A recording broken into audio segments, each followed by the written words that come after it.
Sabe por que eu digo para você não comprar o fundo imobiliário MXRF11? Porque ele tá caro. Como assim tá caro? A cota dele tá R$10 e pouquinho.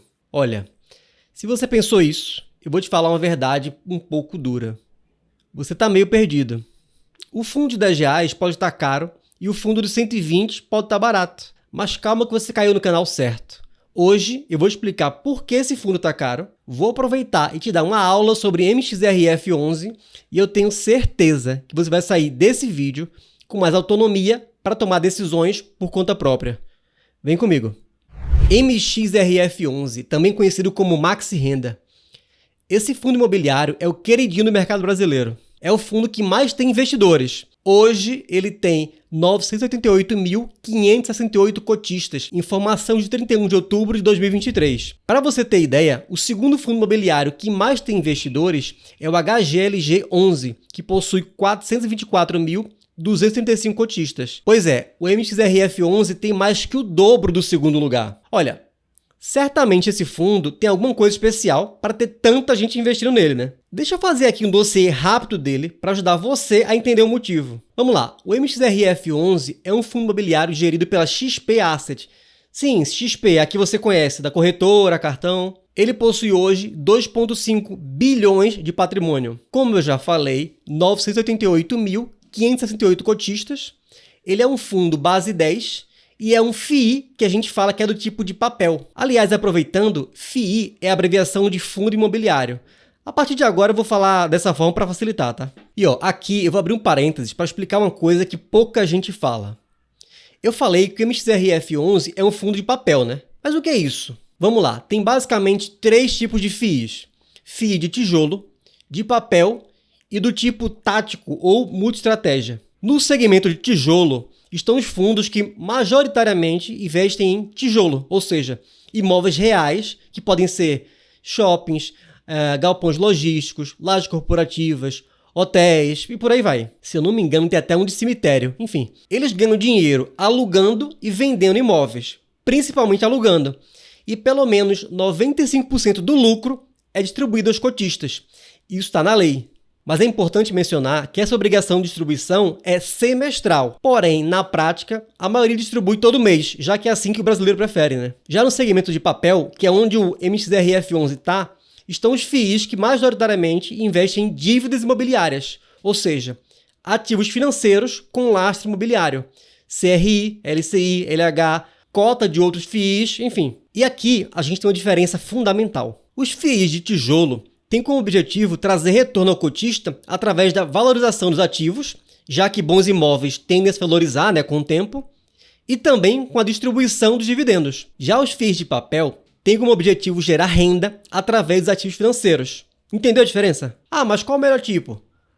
Calma, meu jovem. Não tem isso de pior ou melhor. Todos eles têm espaço numa carteira diversificada.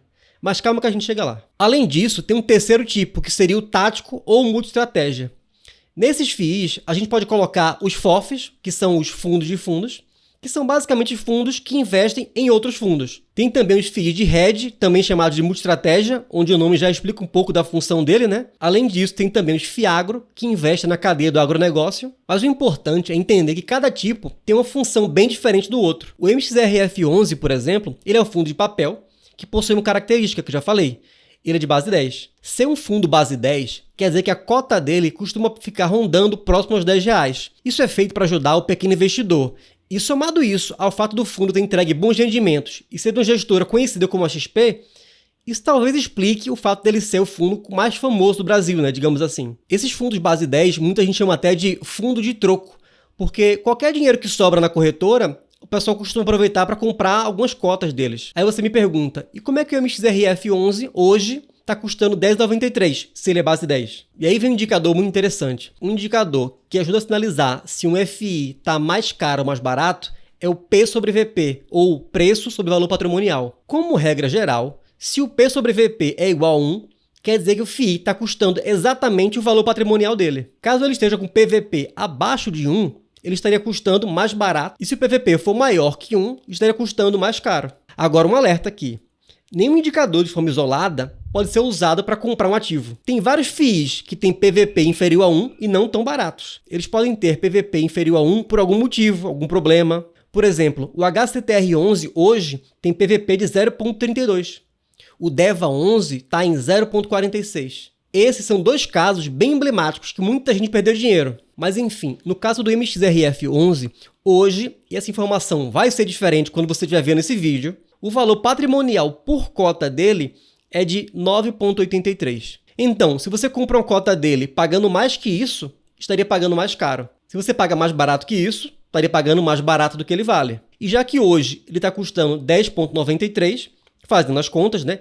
10,93 dividido por 9,83, você estaria pagando 11% a mais. Esse é o conceito de caro. E se você pegar o histórico de cotação do MXRF11, vai ver que o preço oscila, mas sempre fica em torno de R$10. Às vezes um pouco abaixo, às vezes um pouco acima. Mas, de novo, o P sobre VP é somente um indicador, que vai sim te ajudar a tomar uma decisão, mas não pode ser a única coisa que você olha para investir no FII. Aliás, na minha opinião, sabe qual deveria ser o mínimo que você deveria saber para investir no FII? O mínimo, tá? Deixa eu te mostrar aqui rapidinho, aqui na tela, uma análise simples, rápida, que já vai te deixar na frente de 99% dos investidores de FIIs. Vem aqui comigo. Então, para analisar um FII, você pode usar vários sites. Eu abri aqui o Funds Explorer, mas tem vários outros, tá? E aqui é a página do MXRF11. Então dá para ver aqui, ó, a cotação dele, 10,93. Pontos importantes para olhar. Liquidez diária, 8,2 milhões, ou seja, diariamente ele negocia 8,2 milhões. Primeiro ponto, liquidez diária. Esse fundo aqui negocia 8,2 milhões por dia, ou seja, tem uma boa liquidez. Se ele tivesse uma liquidez baixa, por exemplo, 100 mil, 200 mil, 300 mil por dia, poderia ser fator de exclusão. Não é o caso aqui. Patrimônio líquido, 2,5 bilhões. É um fundo bem grande, né?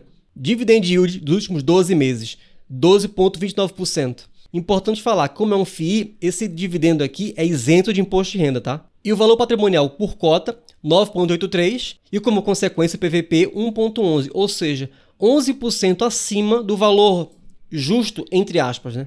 Então até aqui, um fundo com uma boa liquidez, bem grande, um dividend yield dos últimos 12 meses bem razoável e um PVP alto. Descendo aqui, dá para ver histórico de dividendos. Aqui mostra 6 meses, 6 meses é pouco. Vamos colocar aqui 5 anos. Dá para ver que um dividendo saiu de 0,60% ao mês, com picos de 1,20%, 1%. Inclusive o último foi 1,02%.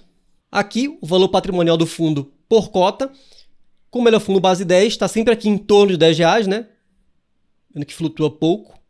Aqui ele fala também localização dos ativos do fundo. Só que no caso, como é um fundo de papel, o foco dele é em dívida, né? Então essa parte é mais interessante quando fala de FII de tijolo. E nessa parte aqui é onde está o ouro. Isso aqui é a parte mais importante e a parte que o pessoal menos vê, que é o quê? Os informes mensais. Olha, se você investe num FII e não acompanha os relatórios mensais, ou pelo menos trimestrais, das duas uma. Ou está investindo na sorte, ou está confiando em alguém. Das duas formas eu acho ruim. Então, vamos olhar o relatório. Então, vamos lá. Relatório gerencial.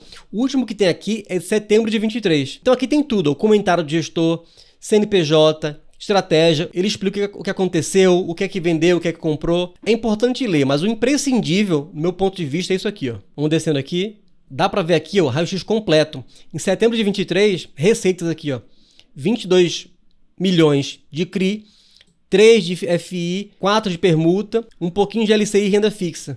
Despesa operacional, tem um resultado. Do resultado, quanto ele distribui. E claro, por ser um FII de papel, a maioria aqui está em receita de CRI. Vamos descer. Esse gráfico aqui talvez seja o mais importante para análise.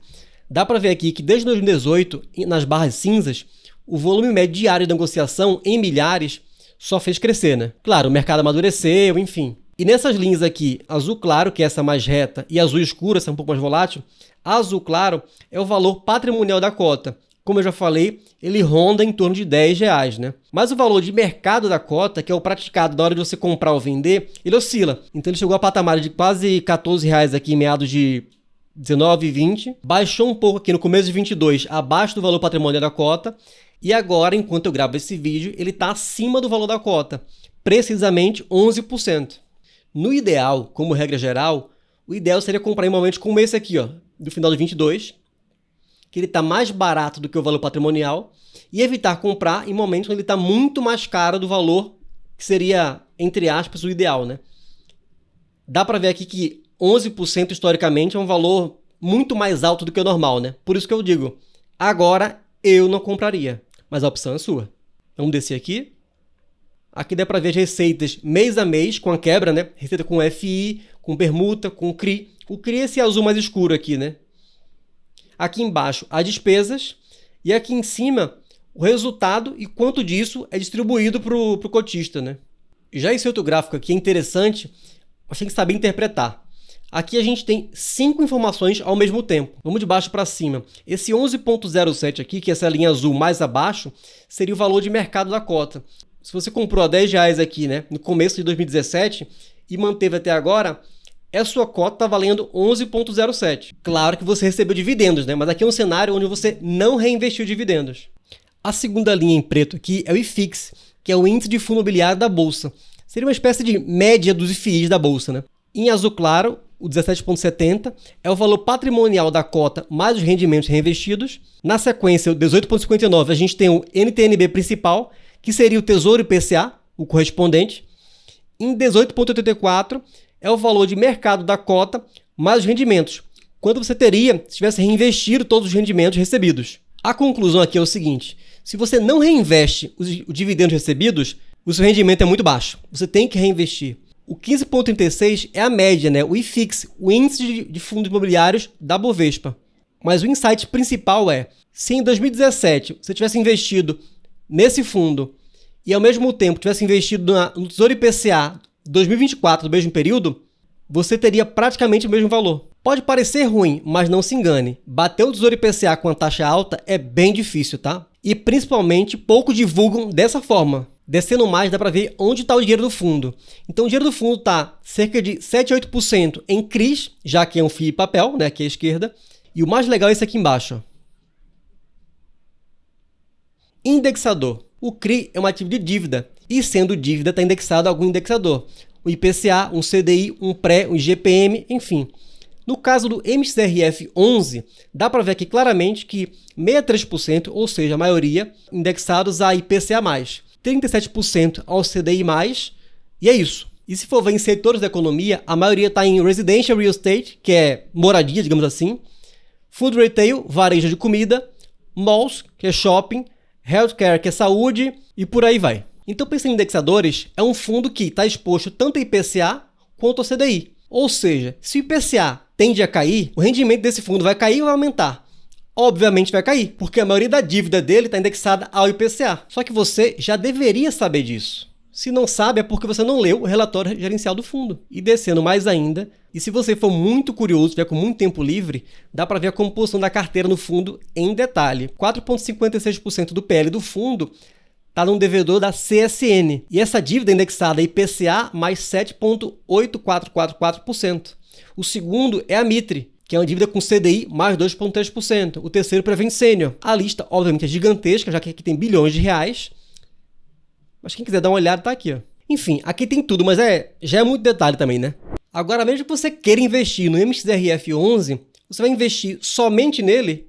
Claro que não. A diversificação é o último almoço grátis. Se você quer investir em fundo imobiliário, o ideal é que você tenha FII de tijolo, mas também tenha FII de papel. E mais, dentro de cada tipo, é interessante também ter FIIs diferentes para diluir seu risco em relação ao gestor, à localidade, a inquilino, a indexador e por aí vai. Diversificação é a palavra. E para te ajudar nessa jornada de aprender mais e não ficar refém de dica de ninguém, eu te convido a ficar por aqui e se inscrever aqui no canal. Inclusive, se gostou desse vídeo, além de se inscrever, já dá o like também e recomenda o vídeo para algum amigo. Olha, eu realmente acredito que esse conteúdo informativo e que também te mostra como ter uma análise crítica é o que vai te fazer investir com mais sabedoria, autonomia e tranquilidade. E fica tranquilo que vai ter mais vídeo desse por aí. Um grande abraço e eu te vejo no próximo vídeo.